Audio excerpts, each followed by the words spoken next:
Election साफ और शफाफ होंगे, करोड़ों वोटर्स को मैनेज नहीं किया जा सकता। तहरीक इंसाफ दुरुस्त तरीके से रुजू करे तो उसे मुआफी मिलनी चाहिए। निगरान वज़ीर आज़म अनवारुल हक काकड़ का डॉम न्यूज़ को इंटरव्यू।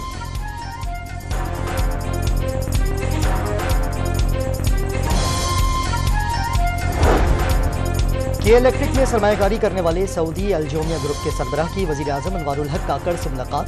1500 मेगावाट के नए मंसूबे से आगाह किया।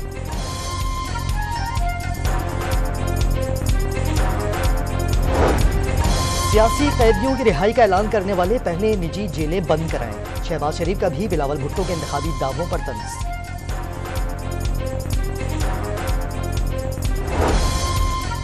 बिलावल का 10 निकाती एजेंडा मुल्क की तकदीर बदल देगा। आसिफ जरदारी की मसीही बरादरी के वक्त से गुफ्तगू। बिलावल भुट्टो से जामिया अल मुंतज़िर के प्रिंसिपल आयतुल्लाह सैयद रियाज हुसैन नजफी की मुलाकात।